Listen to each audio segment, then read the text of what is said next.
Hello and welcome back to my channel. I am Mercedes and this is The Frugal Life with Mercedes. Today I am going to do a video on crash dieting.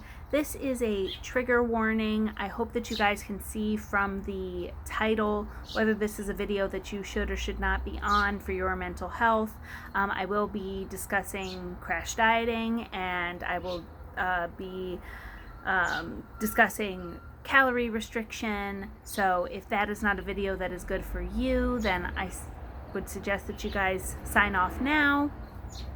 So on my channel we mostly talk about frugality, but of course guys, I talk about other things as well, and I talk about my mindful eating journey, and I wanted to discuss crash dieting. So I made a video about my mindful eating journey and fad diets and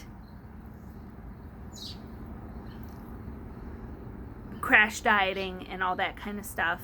But when I'm talking about crash dieting, I'm talking about somebody who is restricting their calories to, 500 calories a day, 800 calories a day, 1,000 calories a day without a doctor's supervision or recommendation. A reputable doctors. And the issue is that eating disorders, whether it is binge eating or significantly under eating, those things are rampant, and it's an epidemic. It really is. And then you get the body positive, which I consider myself body positive and I still want to lose weight.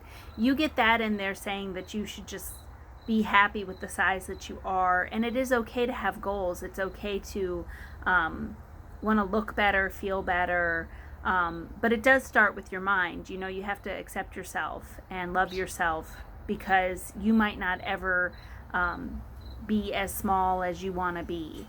And body dysmorphia and all that kind of stuff, that stuff really messes with you. So when I refer to crash dieting, again, I'm talking about significant calorie restriction, and certain foods being evil and villainized.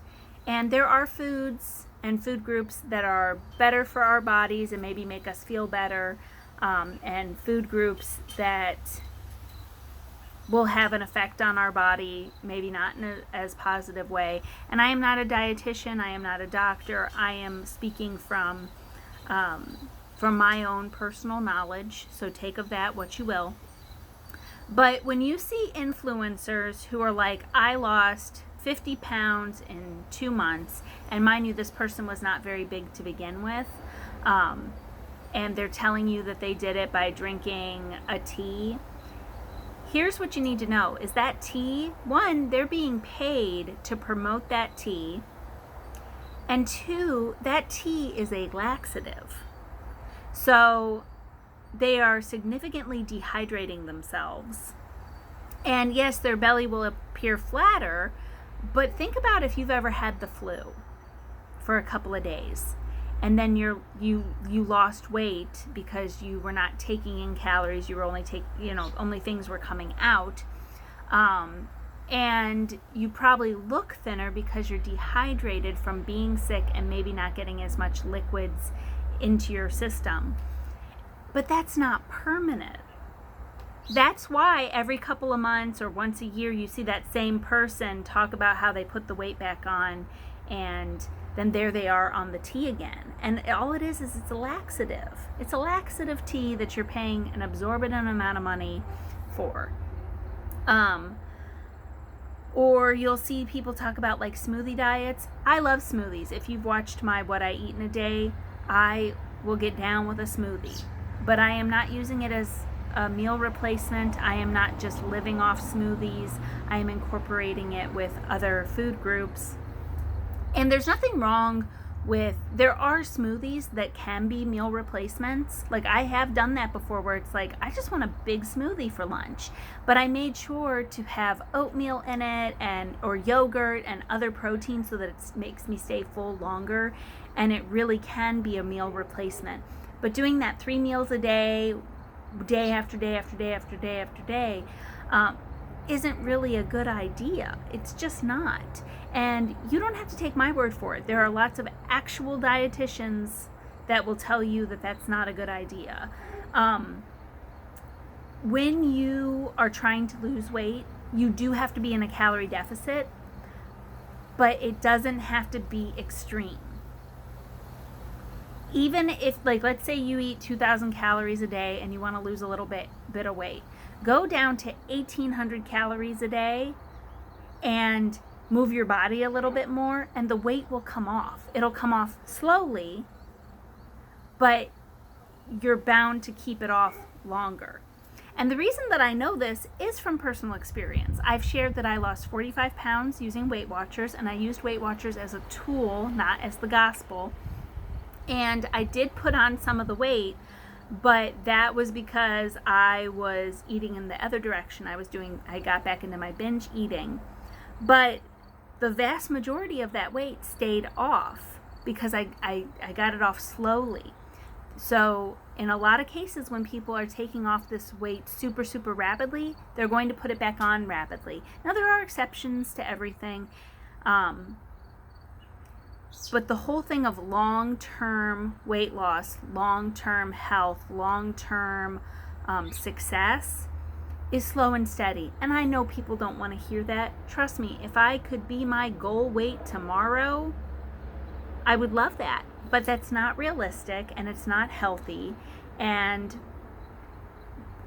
it's all about training yourself on intuitive eating and trusting your body. And are you going to want to live off smoothies and laxative tea for the rest of your life? I can tell you that I don't. I don't want to do that. I don't want to survive on 800 calories a day. I don't. I just don't. But that's the requirement. That's what people don't realize, is that, yes, you will drop that weight fast, but as soon as you start eating again without actually changing your eating behavior, you're going to go right back to the overeating, because you haven't actually learned anything. You haven't actually, figured out when you're hungry, and you have to listen to your body, like, am I genuinely hungry? And am I satisfied, or am I overdoing it?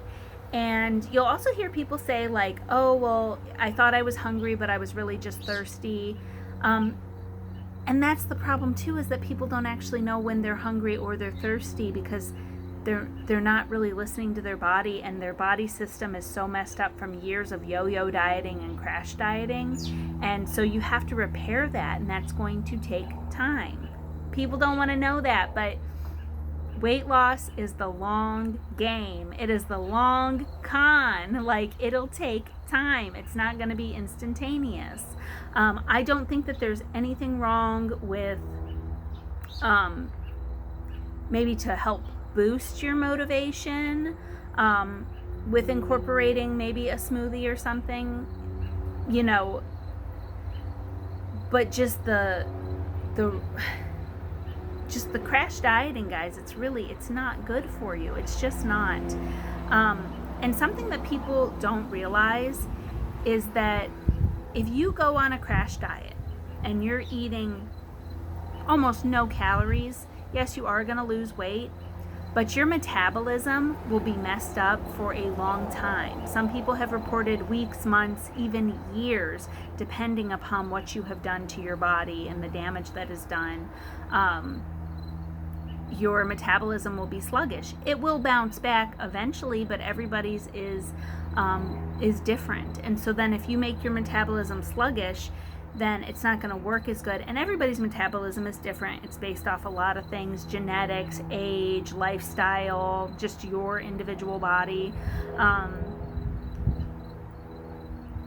And it's not good. And I have seen women that are maybe in their 50s or 60s, and they'll talk about when they were in their 30s and they could live off 800 calories a day and lose the weight, and they can't do that anymore. And I was like, yeah, because you've been doing that for all these years, and your body is just done. There will become a point when your body will not cooperate with you anymore, one way or the other. our bodies are not stupid, and some people's bodies have had enough, and the yo-yo dieting and the crash dieting just has to stop. And that's why I'm doing the mindful eating, is because that's what works for me, and I don't want to be doing this for the rest of my life. I don't want to be having these battles for the rest of my life, and it's helping me not binge eat. It's, you know, because if I make certain foods evil and off limits, then it's really just perpetuating, you know, the eating disorders. And there are certain foods that I just should not be around, and donuts is one of them. Donuts is one of my favorite things. And so the other day at Dunkin' Donuts, I got a coffee and I got a donut, and I thoroughly enjoyed that donut. I thoroughly enjoyed that donut, and then I ate the donut. I felt no guilt, and I went home. But me getting like a dozen donuts would not be a good idea. So that's not me limiting them. That's just me knowing myself and knowing, okay, I'm going to eat this donut. I'm going to enjoy it. And then I move on with my day. And your day is not messed up from that. And you don't need to punish yourself. And you don't need to walk extra for that. You don't need to lift extra for that. You don't need to not eat rest of the day to make up for that. And that's what this is about. This is about healing your relationship. So if you are on a crash diet or considering going on a crash diet, please Google what a crash diet is. And I am not going to say specific ones, but if you look up crash diets, it'll tell you what they are. And there's a new diet fad every few years, and people do have success on it, and some people do have lifetime success on these things, but the vast majority of people don't, because it's not realistic for them as a person, for their lifestyle, for their happiness. So just some stuff that I wanted to talk about, and I'm not villainizing anybody, and I'm not villainizing anybody's eating patterns. I just want people to enjoy. I want you to be able to go someplace, order your favorite things, and eat when you're hungry and stop when you're satisfied, and incorporate your favorite things. That's what I want for all of you. So I hope that you got something out of this video. Please consider subscribing to my channel. If you did not know, I have an Instagram, The Frugal Life with Mercedes. And until next time, bye.